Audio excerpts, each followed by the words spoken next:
finally, Amy Keishian, class of 1989.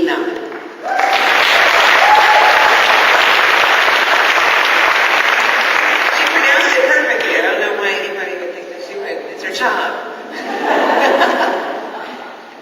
I made the friends that I consider my college friends about halfway through, actually, my sophomore year at Barnard.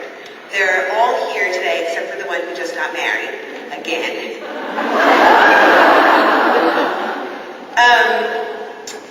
And it's sort of like, they were a group, and I joined it. There was Lee, who was kind of a sassy, southern, new wave chick. There was Rebecca, who was a beautiful, hippie actress. There was Pamela, who was like the smartest person in the world. And there was Tina, who was a Republican. I had never met one of those. She's not anymore.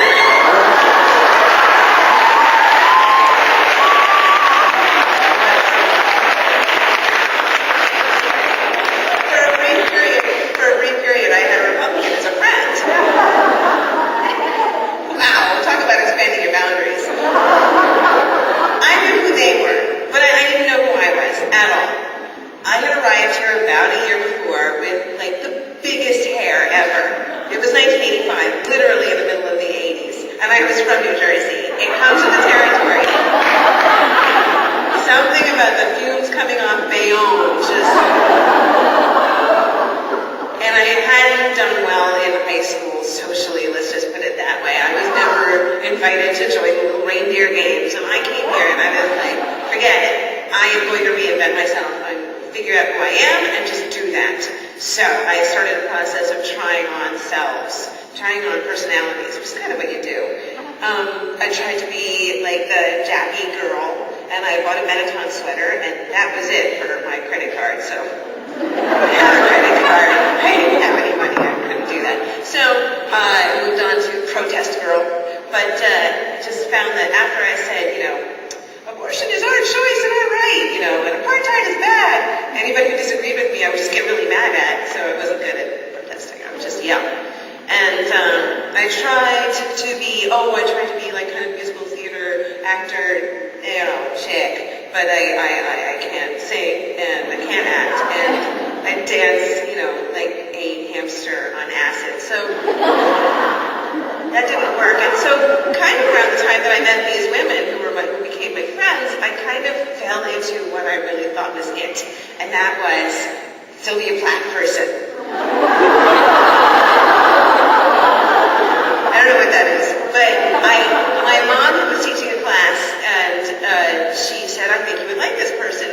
And I said, I do like this person. I don't know, maybe she was trying to get rid of me, but the poetry really spoke to me. It spoke to such pain. Every poem was pain, and every line was pain, every word was pain. And I was in pain. I don't know why I was in pain. Nothing bad had ever happened to me. But that's something about that age that we're at when we all get here. We've just molted our childhood cells, and our skin is so raw. And every breeze, and every breakup, and everything that happens just hurts. So I was in pain. And so I found that meeting Sylvia Plath really gave me a charge. And at the same time, I was taking a class taught right there on the 4th floor of Barnard Hall. And it was called Oral Interpretation of Literature. And this was reading out loud. It was supposed to be an easy A, I got a B. But it was a really good class, and I read Sylvia Plath out loud in it. And I remember reading like Lady Lazarus and reading, out of the ashes I rise with my red hair, and I eat men like air. And I looked out, and there were, in this little room, there were all these little eyes staring at me, just in kind of shocked horror, brown eyes and blue eyes and hazel eyes and fake green eyes. It was the 80s, they had just invented those contacts. And I said, I'm really good at this. Oh no, this I can do. I can't write poetry, but I can recite it really well. And Sylvia Plath is dead, she's not using it. So I just started this sort of like demented karaoke act of poetry, saying. And so there were a lot of opportunities at that time to just sort of like perform at coffee houses. And so that's what I would start doing. I would put on like my little uniform, which was that I dyed my hair red. And I would wear like black t-shirt, black skirt, black leggings, black boots. It was like having a pregnancy survival kit in extra, extra, extra, extra small. It was really thin in those days because who needs food when you have pain to chew on? So, tasty.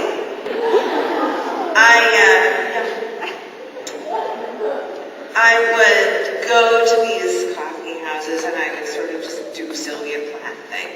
And I invited these women to come, or they found out about it, decided to come, or I told them they had to come.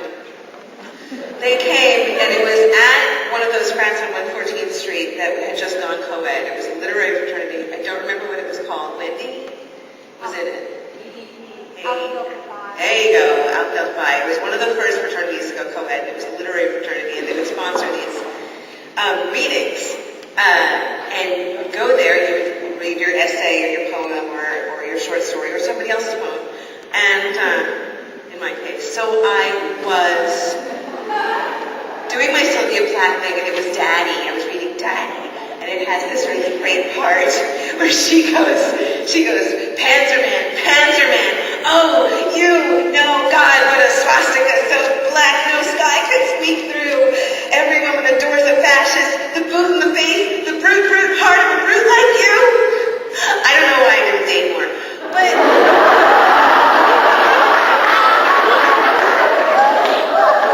you know, it was a good piece, and I did it really well. And at the end of it, the thing about these coffee houses was you didn't do this. This was loud. This was applause, and that was no good. It disturbed the poets. And you do this. Oh, now isn't that a nicer sound if we tried that? Oh, isn't that nice? See? Yes. And it's just a much gentler sound, right? So you're supposed to do that. So I finished up my little spasm.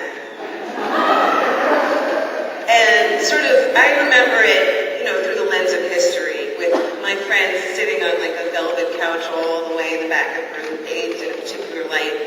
And I remember seeing them all the way back there, and they were going like this.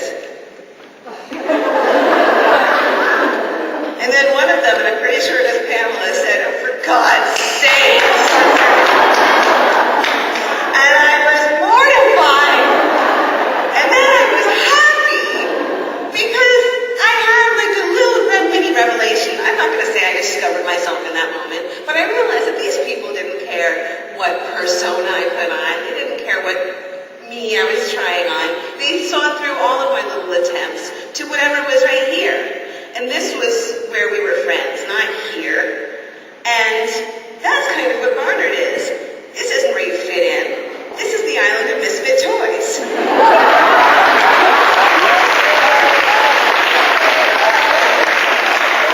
Nobody fits in here.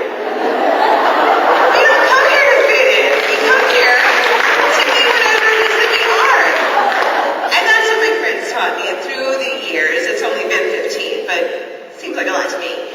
And whether we talk every day, or every month, or every year, or whether we are there for each other in the crisis, or there for each other later when we find out about it and are horrified that we weren't there, we are just each other, and we know each other here. And that's what I learned at Barnard, was not to be something out here, but